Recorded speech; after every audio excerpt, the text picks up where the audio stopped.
Queridos amigos e amigas, boa noite a todos. Que a paz do Mestre Jesus possa continuar conosco, nos iluminando e que possamos nessa noite ter boas reflexões, sair daqui sempre mais esperançoso, com mais vontade de melhorar do que a gente chegou aqui. Hoje a gente vai falar do Livro dos Espíritos, né? Essa obra aqui que é a primeira obra da codificação, é uma importância muito grande. A gente estudar a doutrina espírita, normalmente a gente começa estudando o Evangelho, o Livro dos Espíritos.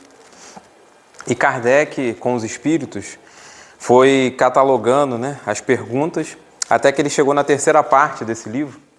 E na terceira parte traz as leis morais.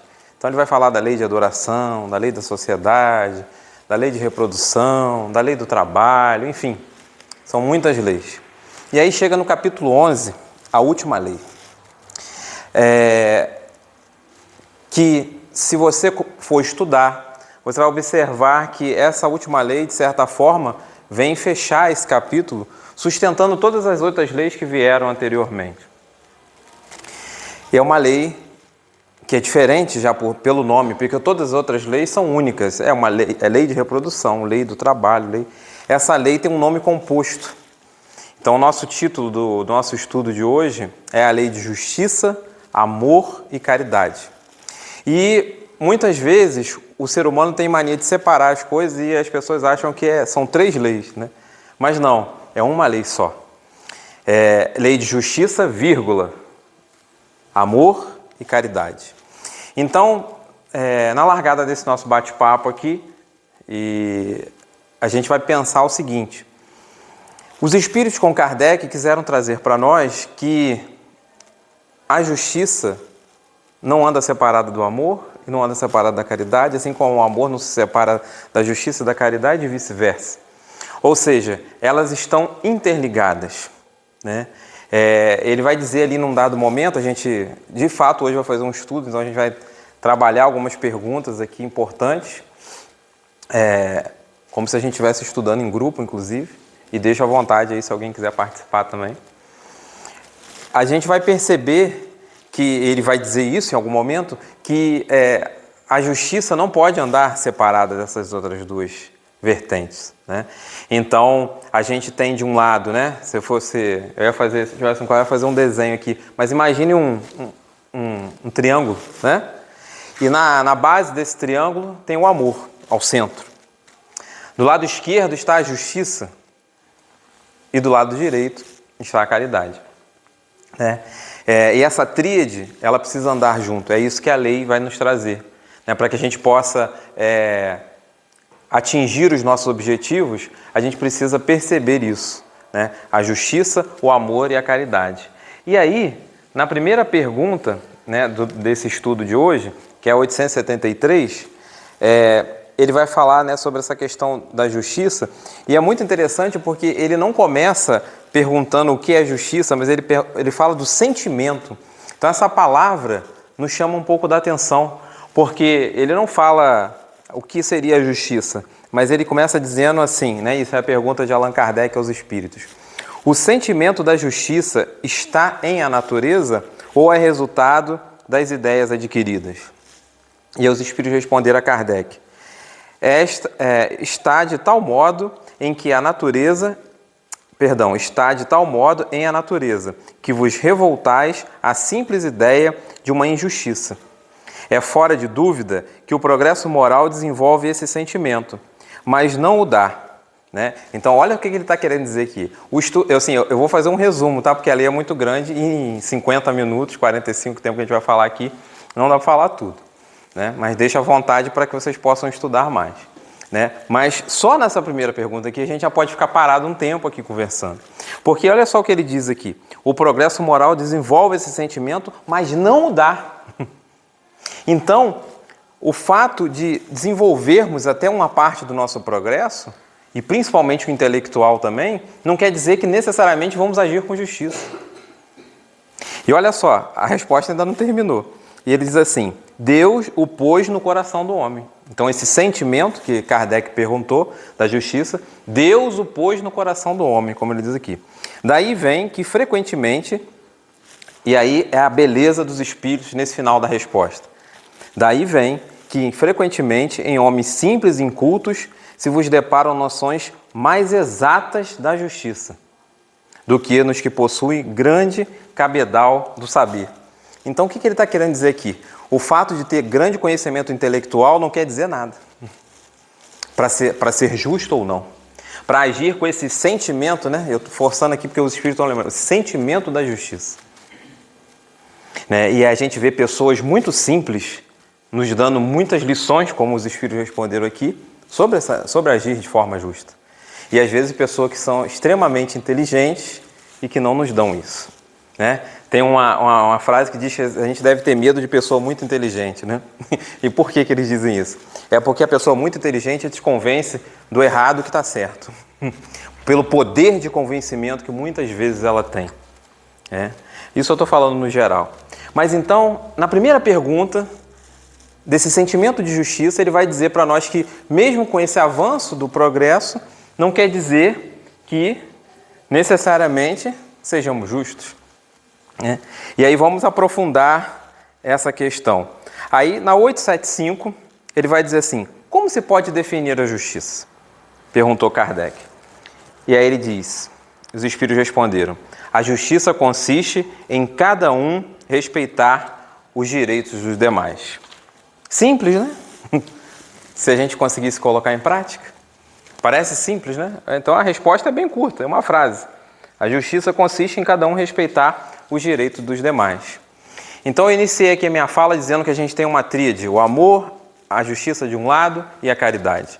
Né? Então a caridade, a justiça que regula exatamente as leis. Né? E é tão interessante porque até hoje, com o avanço da justiça, cada vez mais, eu não sei se vocês já perceberam isso, mas a própria justiça faz com que as partes, quando entram em um conflito, né? Porque o que a gente vai trabalhar muito aqui hoje é isso, ou seja, quando se estabelece a justiça, precisa se estabelecer a justiça, normalmente se vem de um conflito. Então houve um conflito, alguém reclamou de uma parte ou de outra, porque normalmente quem reclama está certo, e quem também está sendo acusado está certo, né? Porque todo mundo tem a razão, e aí vão para a justiça, por exemplo. E o que a justiça tem feito já há muito tempo? Ela tem buscado uma palavra chamada conciliação. Né?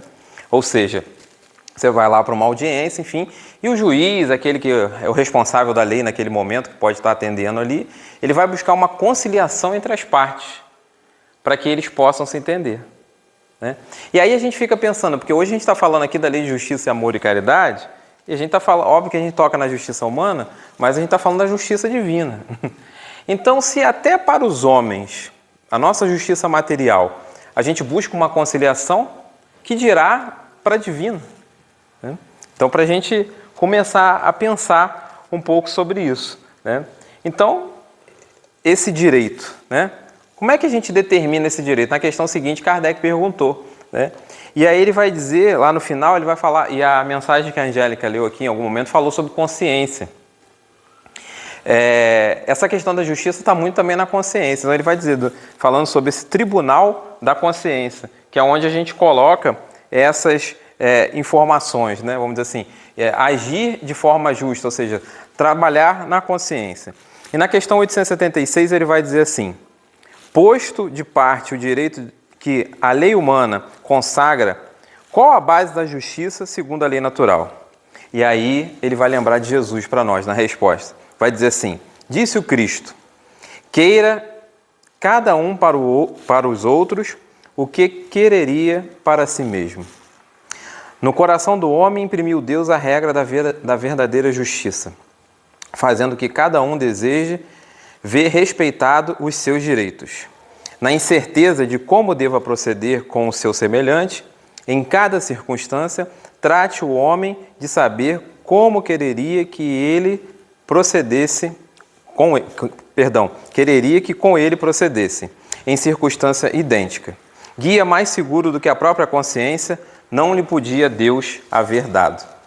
Então, olha só o que ele diz, né? É aquela história, né, da regra, a regra áurea, né, que fala, ou seja, eu vou fazer para o outro aquilo que eu gostaria que fizesse comigo. né? Então, quando ele diz aqui, onde determina esses direitos, onde está essa justiça, é a gente perceber, se colocar no lugar do outro, né? E o Kant também fala que, a nível de justiça, dizendo que quando a gente quer ver se a gente está fazendo alguma coisa e está sendo justo, se a gente imaginar que aquela ação ali, se toda a humanidade fizer aquela ação, vai prejudicar? Então não é justo, né? Então, quando a gente está em dúvida se a gente está fazendo alguma coisa que está sendo justo ou não, a gente pensar, né? Porque aí vamos para a prática, né? Não, eu vou só desviar um pouquinho aqui do dinheiro, pegar só uma verba aqui, coisa pouca, né? Mas aí vamos pensar, se todo mundo pensar em pegar um pouquinho, vai ser bom? Não, né? Então, porque às vezes, né, a gente fala isso porque, né, no mundo onde a gente vive, principalmente no país que a gente vive, com tanta corrupção, se fala muito do roubo, né, dessa corrupção como um todo. Mas, às vezes, a gente tem uma vaga impressão de que quando rouba pouco não tem problema, né? E no momento que você desvia ou que você faz algo que é equivocado, seja no pouco, seja no muito, a gente vai estar agindo de forma incorreta, né? É igual a gente falar, não tem que ser justo, mas aí quando a gente passa ali na blitz, a gente está com o documento atrasado, né? E a gente quer conversar com o guarda, né? Fala assim, não, vamos... Não sei como é que é aqui em Minas, né? Lá no Rio fala cerveja, né? Vamos dar uma cerveja para o guarda, né? Para poder resolver. Me libera aí, né? Então, no momento que eu ajo dessa forma, eu também não estou aplicando a justiça, né? Essa mesma que eu quero para o outro, eu não quero para mim, né? Então, o que ele disse ali, foi o que Jesus disse, né? Quando Jesus deixou o mandamento maior, ele disse, ama a Deus sobre todas as coisas, é o próximo como a si mesmo, era isso, né? Ou seja, eu não vou fazer para o outro aquilo que para mim não seria bom, né? Se colocar no lugar do outro, né? E é tão interessante isso, porque nós vivemos em sociedade, né? Então, querendo ou não, nós precisamos conviver com as pessoas, né? Aí está numa outra lei moral, inclusive, que é a lei de sociedade, né? Onde ele fala que você se isolar não vai adiantar, porque você precisa conviver com as pessoas, né? Então, nesse processo de convivência, nós precisamos disso, né? Estabelecer esse critério da justiça pautado no amor e pautado na caridade. E em pequenas situações, e em tudo a gente precisa estabelecer isso. Porque se a gente parar para observar, a nossa vida ela é pautada nisso. Ou seja, aqui na Casa Espírita, vamos dar um exemplo simples, a gente tem um horário para começar, um horário para terminar, nós temos normas, regras, enfim, né? Normal, como todo local, né? E aí, quando a gente fala de sentimento de justiça, principalmente perceber o outro. E talvez aí esteja o grande desafio e aonde os Espíritos nos trazem a importância da gente trabalhar o amor, a caridade, né? Ou seja, perceber se o outro está numa condição onde ele precisa de alguma coisa, como que eu vou agir, né? Como que eu vou pensar em relação ao meu próximo, sabe? Então, todas essas coisas são importantes para refletir. Na questão 877, ele vai falar exatamente dessas obrigações especiais, que é estar convivendo em sociedade.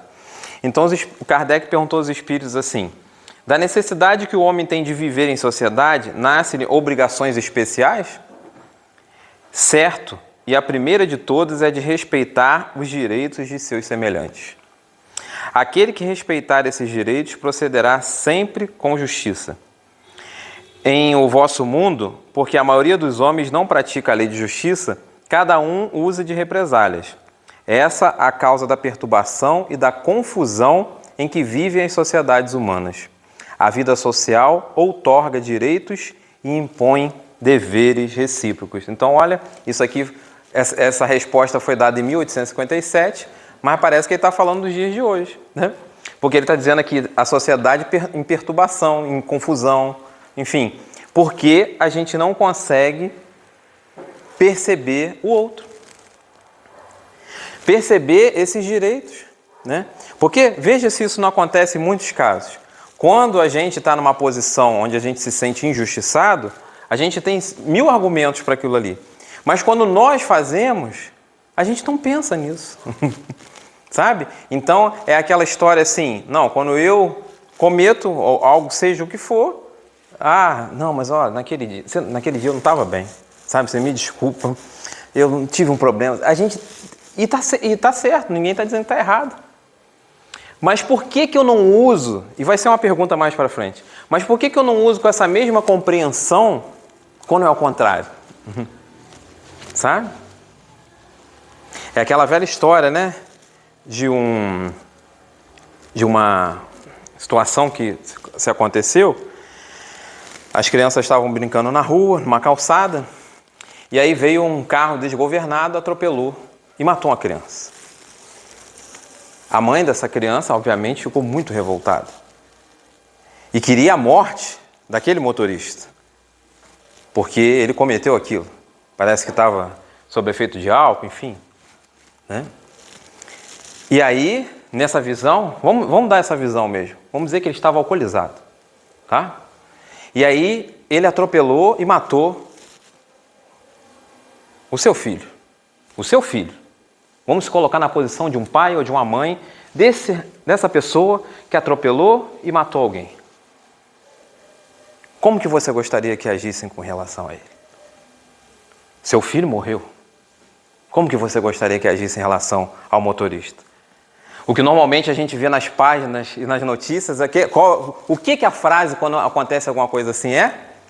Eu quero que seja feito o quê? Justiça. Não é isso?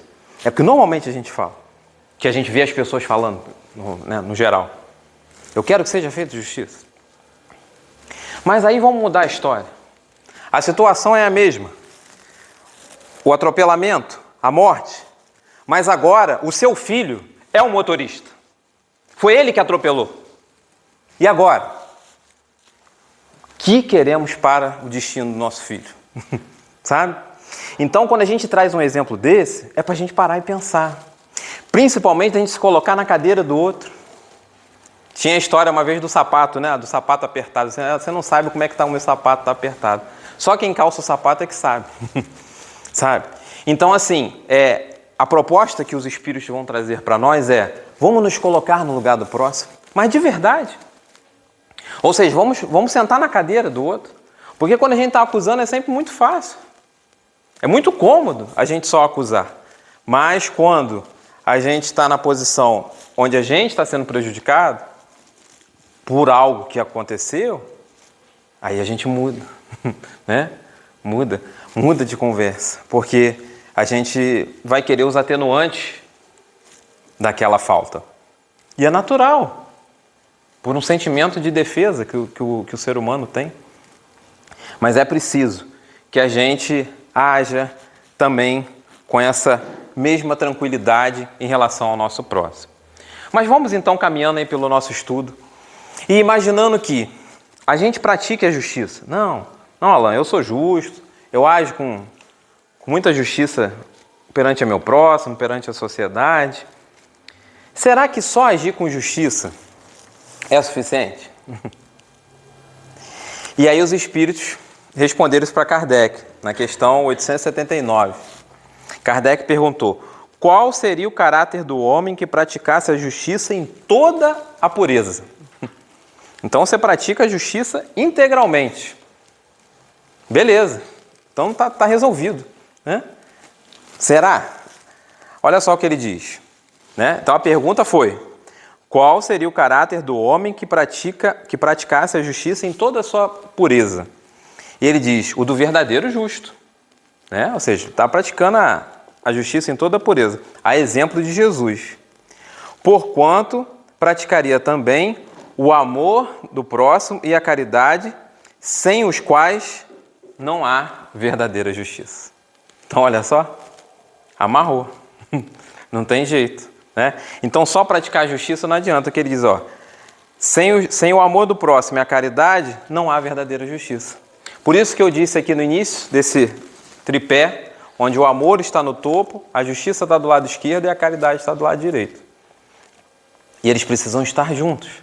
Ou seja, não dá para nós deixarmos o amor de lado, deixarmos de praticarmos a caridade, a justiça, mas não colocarmos o amor.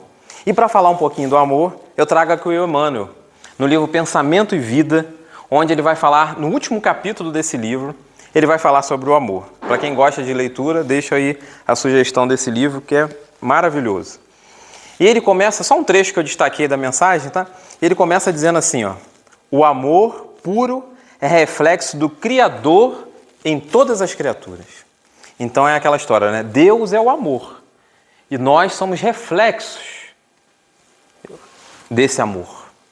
Ele reflete em nós, porque nós não somos o amor ainda, né? Nós estamos em busca na evolução. Brilha em tudo e em tudo palpita na mesma vibração de sabedoria e beleza. É fundamento da vida e justiça de toda a lei. Então olha só aí de novo o Emmanuel, aqui são os espíritos da codificação e o Emmanuel aqui trazendo também para nós, dizendo o quanto o amor está atrelado à justiça. O quanto a gente, para agir com justiça, precisa trabalhar o amor também. Surge sublime no equilíbrio dos mundos, erguido à glória da imensidade, quanto nas flores anônimas esquecidas no campo. Nele, figura generosa, a alma de todas as grandes religiões que apareceram no curso das civilizações, por sistemas de fé, à procura da comunhão com a bondade celeste. Plasma divino que Deus envolve tudo o que é criado. O amor é o hálito dele mesmo penetrando o universo. Olha que beleza. Ele está querendo dizer que nós estamos, então, mergulhados nesse amor. Né? Porque o que ele plasma no universo é o fluido cósmico universal. Então, nós estamos mergulhados no amor de Deus. Né? Para ver se a gente aprende a amar. Aproveita a oportunidade para poder amar. Vivemos assim como silenciosa esperança do céu, aguardando a evolução de todos os princípios e esperando a decisão de todas as consciências. Isso aqui é muito bonito porque, olha só o que ele diz aqui, respeitando a decisão de todas as consciências. Deus, inteligência suprema, causa primária, nosso Criador, ele obviamente torce para que todas as suas criaturas, né, e aí eu estou falando torce como dando uma ideia como não um ser, né, mas só para ficar na nossa linguagem, mas o desejo é que todos nós avancemos. Né? Mas Deus, em sua infinita bondade, Ele respeita as nossas consciências. Ou seja, Ele não violenta as nossas consciências. Então, por isso, olha só o que Emmanuel está dizendo aqui. Esse amor vai respeitando as consciências. E isso é uma beleza muito grande, porque mostra também que todos nós chegaremos nesse ponto. Todos nós um dia conseguiremos de fato praticar a lei de justiça, amor e caridade. E aí você está aí me ouvindo e está pensando assim, mas será que aquele bandido, aquela pessoa, a pior pessoa que pode existir na face da Terra, ela também vai chegar nisso? Vocês têm dúvida? E são os espíritos que estão dizendo para nós. Porque nós fomos criados simples e ignorantes, mas com o objetivo de chegar à perfeição. Então uns já caminharam um pouco mais, como muitos espíritos que passaram já aqui pela Terra e que trazem para nós ensinamentos. A gente pode lembrar do Gandhi, do Bezerra de Menezes, de um Chico Xavier, de uma Madre Teresa, de uma Irmã Dulce, de Francisco de Assis e de tantos outros que a gente estuda a vida deles e aprende com eles, com seus exemplos. Foram espíritos que começaram junto conosco, mas que caminharam já mais rápido, já deram mais passos firmes nessa caminhada. Nós estamos aqui caminhando, com certeza já evoluímos muito. Eu sempre gosto de falar isso nas palestras, porque não por ilusão, não é utópico, mas é uma realidade. Nós já evoluímos. Porque às vezes a pessoa fala, não, porque você é imperfeito isso, né? Eu fico pensando, tem alguém chegando, está começando, desanima, né? Então assim, a gente tem que animar, né? Mas é verdade. A prova disso, vamos olhar para o passado. A gente vinha no mundo primitivo, a gente andava assim, pegando pedaços de carne, puxando os outros pelo cabelo, enfim. Embora a gente hoje ainda faça isso, algumas pessoas equivocadamente, né? Mas aí é o pessoal que já está à margem, é o pessoal que já está à margem, que possivelmente já vai ser convidado para não voltar mais para cá, né? Possivelmente não, com certeza. Pelo menos se não mudar o comportamento. Mas então, a gente já evoluiu. A gente já evoluiu forma física, pensamento e muitas coisas. né? Então a gente já fez esse progresso. Mas então quando o Emmanuel está dizendo isso aqui, sobre o amor, ele está nos mostrando que todos nós faremos essa caminhada.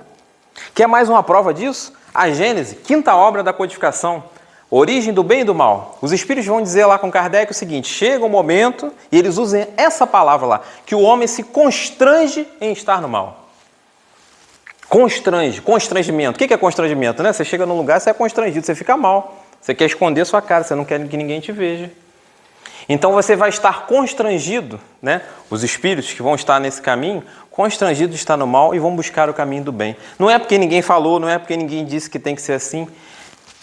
É íntimo. E é a mesma coisa que acontece aqui. A gente vem, estuda e tudo, mas nós só tomamos a decisão de mudar se nós quisermos mudar. Você pode escutar 10 mil palestras, ouvir os melhores, fazer curso, coach, não sei o quê, pode fazer tudo. Se você não quiser mudar, se nós não quisermos mudar, não adianta. Porque tem uma coisa chamada livre-arbítrio. A gente empaca que não sai mais. Né? Agora, ao passo também, quando a gente quer, a gente vai voando por aí e sabe lá onde a gente vai chegar. Porque nós temos a possibilidade de fazer isso. Né? Mas vamos voltar aqui, ó. Mercê de semelhante bênção, cada ser é acalentado no degrau da vida que se encontra. E aí, só para finalizar essa parte aqui do Emmanuel, é muito interessante porque ele vai dizer aqui que Deus ama o mais simples ao mais ignorante, mostrando que esse amor é o amor que nos espera, é o amor que a gente deveria buscar colocar em prática. Olha o que ele diz aqui: o verme, não estou falando, ele está falando do verme aqui, olha só. O verme é amado pelo Senhor, que lhe concede milhares e milhares de séculos para levantar-se da viscosidade do abismo, tanto quanto o anjo que o representa junto ao verme.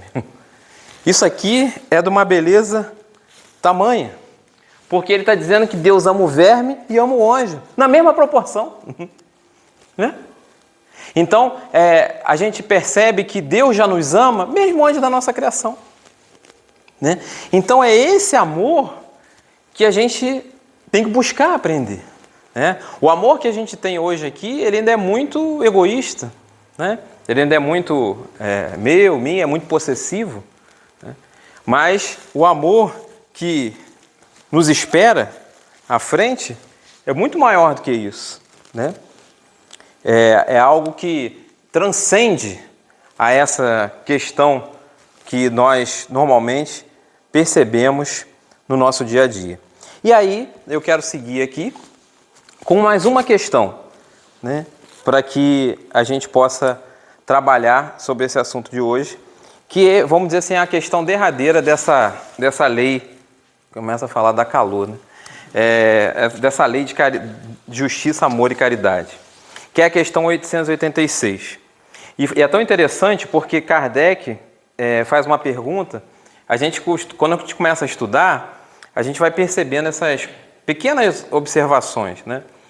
Da forma como pergunta. Assim como lá na primeira ele perguntou do sentimento, olha só o que ele faz aqui. Na 886 ele diz assim: qual o verdadeiro sentido da palavra caridade? Mas é como entendia Jesus. Então ele podia falar só da caridade, mas não. Ele pergunta: qual o verdadeiro sentido da palavra caridade? Como entendia Jesus? Né? E sabe o que ele respondeu? Benevolência para com todos, indulgência para as imperfeições dos outros e perdão das ofensas. Né? Eu sempre, quando gravei isso aqui, gravei BIP, que era para ficar fácil de gravar. Benevolência, indulgência e perdão, né, das ofensas. Mas vamos lá, né? Vamos trabalhar essas questões aqui, né? Essa benevolência, né? Então, assim, você ser benevolente com o seu próximo, né? Você ser indulgente, ou seja, perceber que o seu próximo também erra, assim como nós também nos equivocamos em alguns momentos do nosso caminho. Né? E esse perdão das ofensas.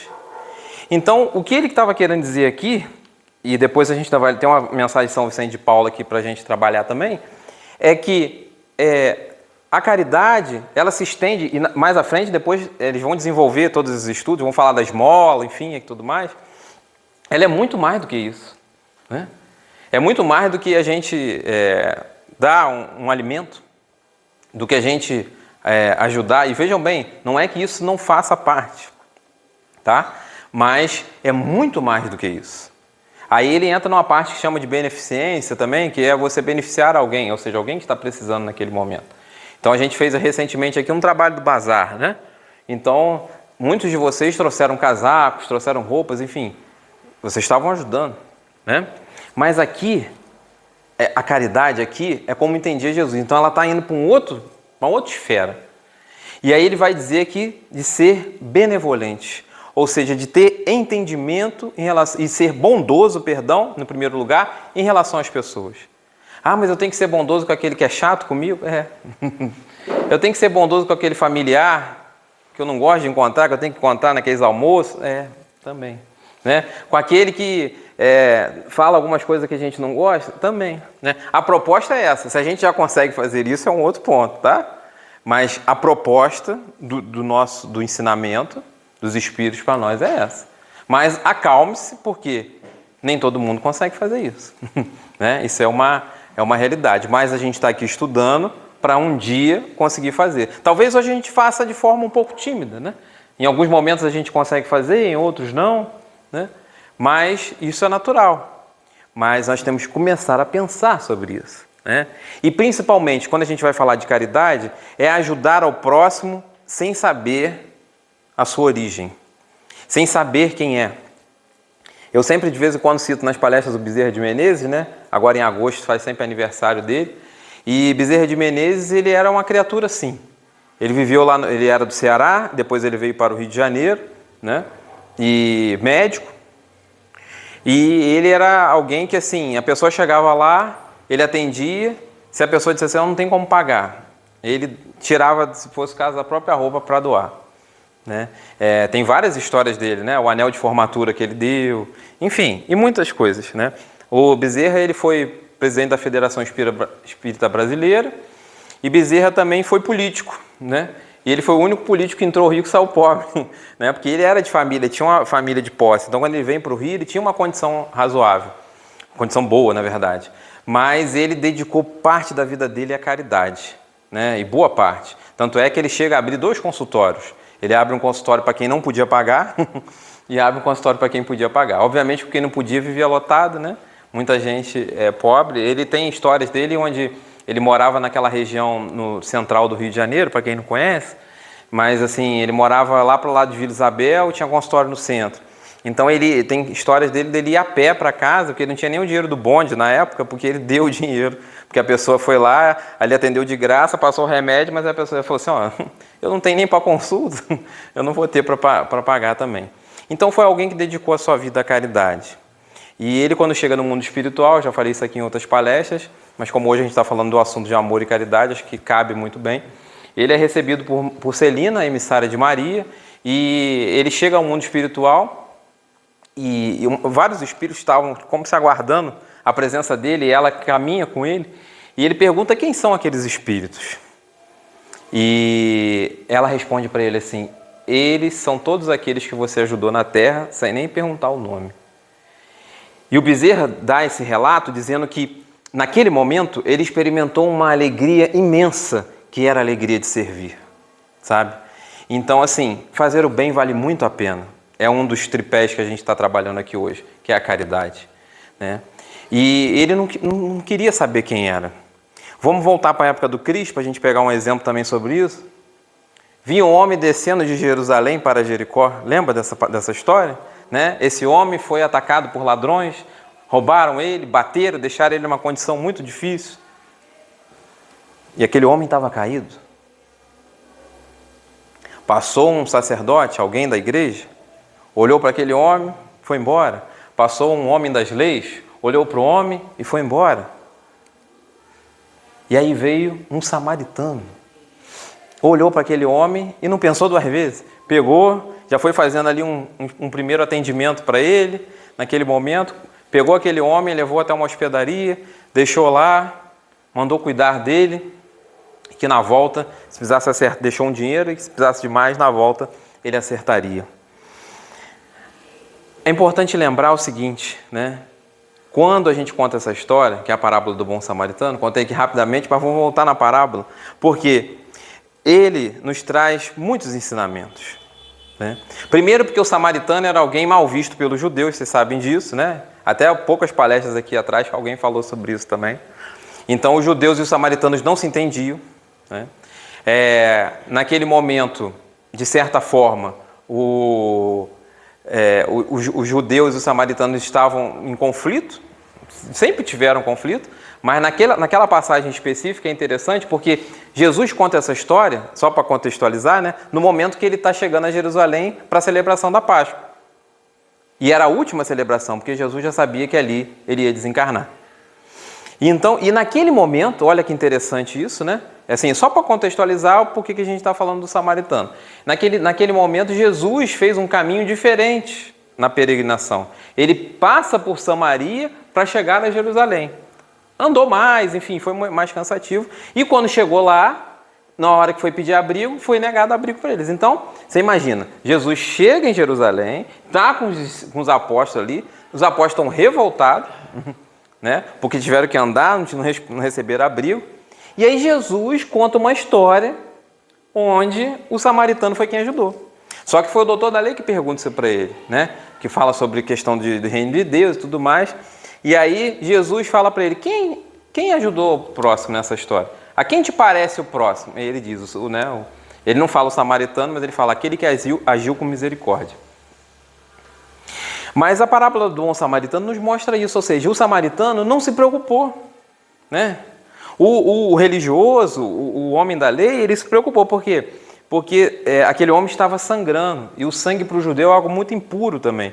Então ele se preocupou, não, e se eu tocar no sangue? Enfim.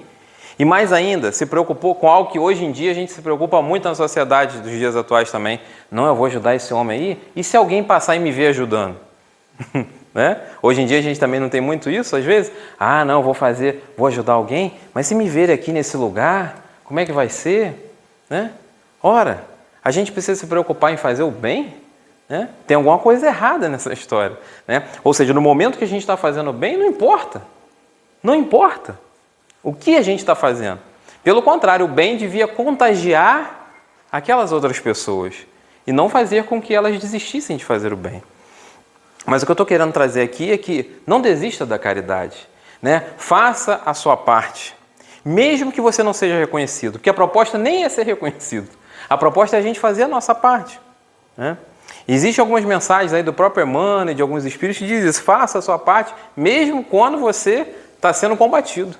É o quê? É você não desanimar, porque os testes estão exatamente aí. Quando a gente passa por situações e mesmo assim não desanima, né? Não, vou fazer o bem, né? É tão interessante isso, porque eu participo de um trabalho com moradores de rua, muitos dos amigos aqui sabem. E a gente faz distribuição de quentinhas, enfim, aquilo tudo. E tem uma senhora específica que a gente, quando entrega lá, ela diz que não quer. E ela é sempre grossa, sempre agressiva, né? Só que a gente percebeu que as coisinhas dela ficam num canto, numa marquise de um prédio lá. E aí o que a gente tem feito? Como a gente sabe, a gente passa por ali, normalmente ela está andando pelo bairro e a gente deixa a marmita lá, né?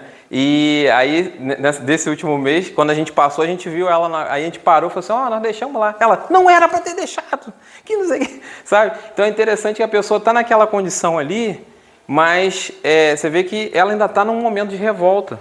Mas da nossa parte, a gente está ali para ser um instrumento e fazer o trabalho, sabe? Imagina se eu vou ficar revoltado com ela.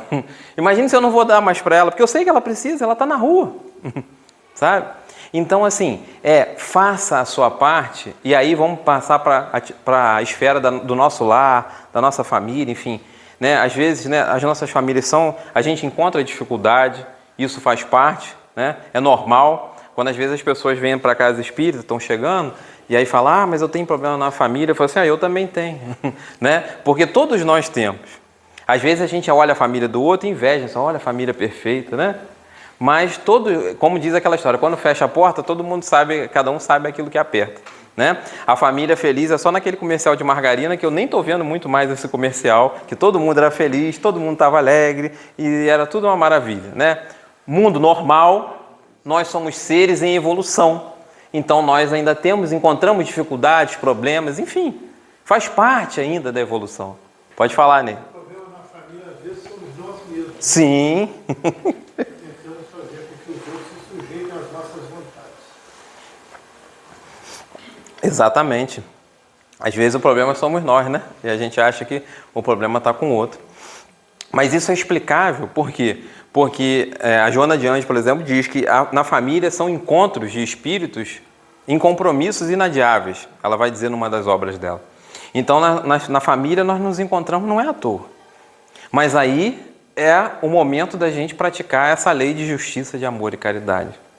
Ou seja, da gente buscar trabalhar esses sentimentos dentro de nós, né? E agir como esse samaritano, que não importa se está certo, se está errado, quem deixa de ser, e como tantos outros desses espíritos que passaram pela Terra e que nos dão mostras de como é importante fazer o bem, de como nos faz bem fazer esse bem, praticar esse bem, né? E agir com essa justiça, com esse amor, com essa caridade, como a gente está trazendo aqui na noite de hoje, que não é fácil, né? Na verdade, é um grande desafio para todos nós. E principalmente quando a gente fala de justiça, porque se colocar, como a gente já falou aqui, é se colocar no lugar do outro, né? E se colocar no lugar do outro dá trabalho, né? Amar não é fácil, amar é um desafio. É um desafio. Na semana passada o Denner estava falando aqui sobre a questão do afeto, nas suas mais variadas expressões. É um desafio, sabe por quê? Porque amar quer dizer você se despojar de todas as questões. Praticar essa caridade e esse amor que a gente está falando aqui é você não colocar senão, sabe? Se isso, se aquilo. Não. Vamos lembrar lá do Cristo, ele diz, ama ao próximo como a ti mesmo. Não tem condição no mandamento de Jesus para nós, sabe?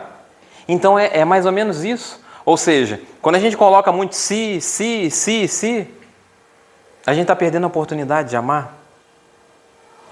Uma vez eu vi um artigo de um professor que ele dizia, amar é um ato de amor. Educar é um ato de amor. Ele estava falando sobre educação. E aí ele dizia, quando ele se deparou, ele era da área de matemática, ou seja, né, muito temida por muitas pessoas, né?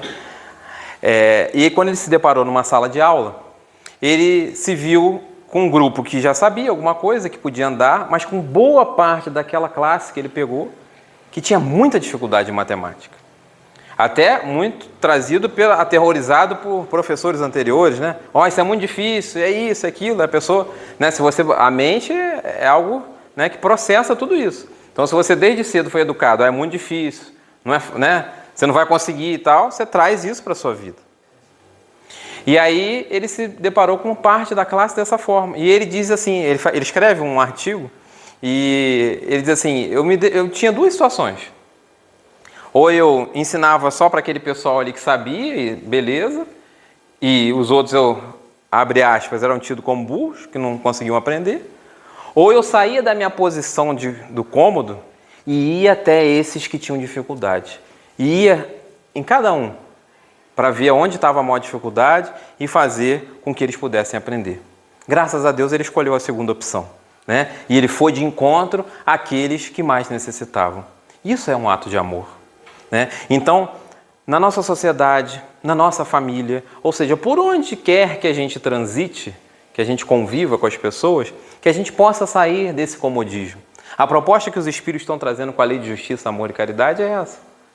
Ou seja, que a gente saia dessa cadeira da acomodação e que a gente possa amar, né? E o amar não é o amar que a gente está acostumado aqui, né? Mas é exatamente o amor da renúncia, do perdão, da benevolência, da indulgência, que ele está falando ali, né? Benevolência, indulgência e perdão das ofensas. Perdoar é fácil? Não, é um desafio. Mas nós somos seres, somos espíritos e estamos aqui na doutrina espírita. Todos nós temos a certeza da reencarnação. Confere? Todos nós temos a certeza da reencarnação? Beleza. Então, se a gente tem a certeza da reencarnação, a gente sabe que não é a primeira vez que a gente está aqui e nem a última. A gente ainda vai voltar mais vezes. Se eu não perdoar agora, vai ficar esquecido? Não. Eu vou ter que perdoar em algum momento. Aí você diz, Alan, mas você não sabe o que ele fez, e ela fez isso, ela fez aquilo. É o que eu falei, cada um sabe de si, né? A gente aqui fala no genérico. Mas, independente daquilo que te fizeram, a proposta é o amor. É que a gente possa amar, porque um dia, se é algo que está no universo, que rege o universo, chama-se reconciliação. Ou seja, um dia nós precisaremos nos reconciliar. Pode ser daqui a alguns meses, pode ser daqui a alguns anos, pode ser daqui a uma encarnação, pode ser daqui a 10 encarnações, a 50 encarnações, não sei. Vai ser quanto tempo você e a outra parte vai querer resolver o problema. Ou seja, nós e o outro. Podia ser agora, né? Que você pode estar a caminho, né? Podia, né? Mas aí é a escolha. Depende se a gente quer se reconciliar ou não. Então, assim, eu sei que quando a gente toca nesses assuntos, às vezes incomoda, né? A pessoa se ajeita na cadeira e tal. Que incomoda, né? Incomoda, porque se a gente foi magoado, né? A gente tem que ser honesto. Você se sente magoado. É natural, né? Mas só que a proposta da doutrina espírita é para além daqui. A gente não está falando desse momento, dessa vida agora. A gente está falando do infinito. Porque nós vamos em muitas e muitas e muitas encarnações, né? Então, por isso que os espíritos eu falo que todo estudo bota a gente para pensar. E esse estudo aqui já me botou para pensar, porque eu sou o primeiro. Eu vou lá, nem me passa o tema, eu vou lá estudar e começo a pensar, né? E aí meu objetivo hoje aqui é botar vocês para pensar. E sair daqui mais confuso do que aqui vocês chegaram. Brincadeira. Mais confuso no sentido de pensando, sabe? Porque a doutrina espírita, o lado filosófico dela é isso, essa inquietação. Ou seja, o que eu preciso fazer para modificar? Sabe? O que eu preciso fazer para mudar aquilo que não está bom? Eu sempre tenho falado muito isso agora. Sempre, né? Aquilo que não está bom, que eu posso mudar. O que pode melhorar? O que pode crescer? Isso é que o Espiritismo traz para nós. Essa é a proposta, o crescimento, da evolução, né? Então, a gente precisa fazer se reconciliar, agir com essa justiça. Então, a proposta é essa, que a gente não esqueça que para agir com justiça, a gente precisa do amor e da caridade. Elas não andam separadas, elas são juntas. Se um dia alguém falar para você, porque tem 3 leis lá no Livro dos Espíritos, não é 3 leis não, é uma só. Né?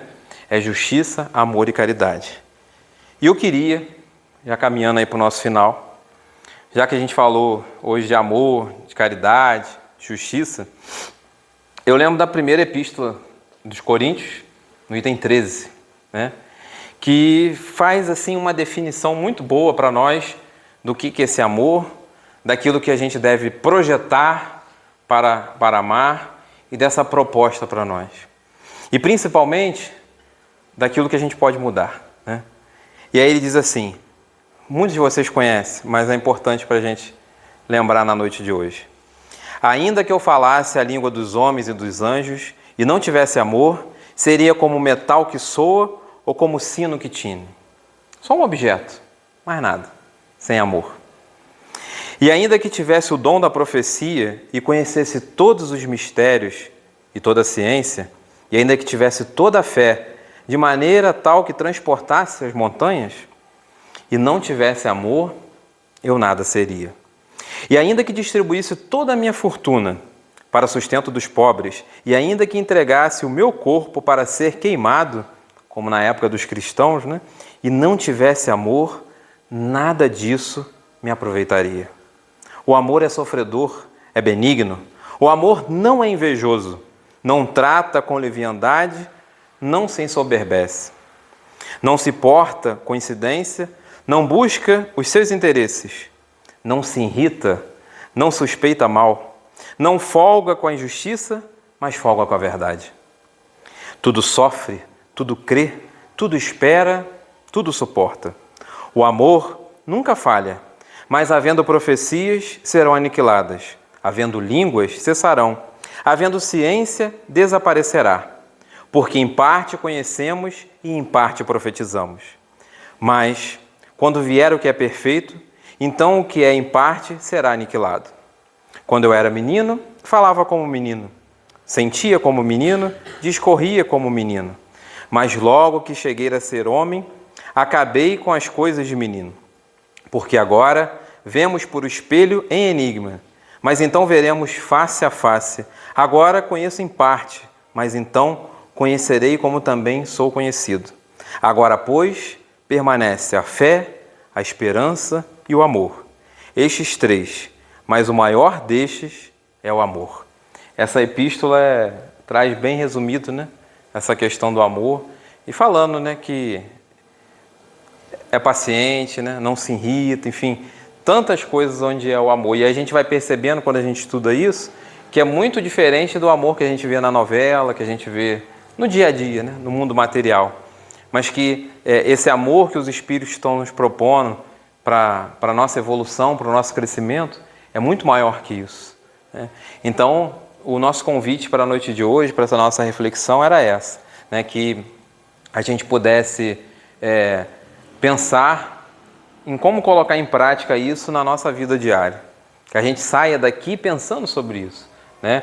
Porque, como a gente diz, quando a gente estuda aqui, sempre é tudo muito fácil, né? É muito tranquilo, né? Dentro da casa espírita, a gente praticar esse amor, ser compreensivo, ser benevolente, ser tolerante, né? Mas o nosso verdadeiro esforço está quando a gente sai dos muros das instituições religiosas para fora. Quando a gente está no nosso convívio diário, né? E os testes, eles sempre vão vir, como a gente já falou aqui. Não é exclusividade da sua família, a dificuldade, as situações que a gente passa, todos nós vamos passar. Mas, como eu falei lá no início, com Emmanuel, que a gente não esqueça principalmente que nós estamos mergulhados nesse amor de Deus. Então Deus nos ama infinitamente e ama do jeito que nós somos. Essa é a maior maravilha do estudo da doutrina espírita, da gente perceber isso. Deus ama a gente do jeito que a gente é, com as nossas imperfeições, com as nossas falhas, com as nossas inquietudes. Ele nos ama. Só que o convite é para que a gente saia e multiplique esse amor, para que a gente diminua as nossas dores, as nossas imperfeições e conquiste mais perfeições. Quando eu fiz o estudo aqui sobre o céu e o inferno, lá no Código Penal da Vida Futura, ele diz que quanto mais imperfeição, mais dor, sabe? Tá lá. Então, aí ele dizia, quanto mais imperfeições você tem, mais sofrimento ele acarreta na nossa vida. E eu tenho certeza que vocês e eu não gostam de sofrer, né? Vocês gostam de sofrer? Não. Ninguém gosta de sofrer, né? Então, se a gente não gosta de sofrer, a gente deve substituir as nossas imperfeições por perfeições. Ou seja, o nosso esforço aqui é se tornar melhor a cada dia. E, para encerrar, com calma, sabe? Com paciência. Porque a natureza não dá saltos, nós também não vamos dar. Mas que a gente saia da cadeira da acomodação. Que a gente caminhe, que a gente dê passos rumo à nossa evolução. Errou hoje? Não tem problema. Amanhã é um novo dia. A gente tem essa paciência, essa calma conosco mesmo, para avançar e para crescer. Porque às vezes é muito comum as pessoas chegarem à doutrina espírita e dizer, né, a gente ouve o tempo todo aqui, tem que evoluir, progresso, reforma íntima, transformação. A pessoa sai daqui pensando, olha, vai ser difícil, eu tenho muita coisa para fazer. Sim, a gente tem muito trabalho para fazer, mas é um dia de cada vez. A cada dia, disse o Cristo, bate o seu mal. Vamos viver um dia de cada vez, né? Mas não vamos esquecer da justiça. Nesse mundo onde hoje cada um quer se dar bem, cada um quer aplicar um golpe em alguém, enfim, e tantas coisas que vão acontecendo, né? Cada vez mais isso tem se tornado tão forte no nosso mundo, que a gente não venha somar a fileira dessas pessoas. Que a gente seja o diferente, que a gente busque agir com amor, agir com caridade, agir com justiça. Não importa se a sociedade está falando que você é bobo, que todo mundo faz, você não é todo mundo. Você é filho de Deus e tem responsabilidade, porque você já conhece esse ensinamento. Então a gente se torna mais responsável. Então que ao longo da nossa vida a gente possa agir com mais justiça, com mais caridade e com muito amor. E não esquecendo nunca que Deus nos ama infinitamente. Obrigado pela atenção e uma excelente noite para todos.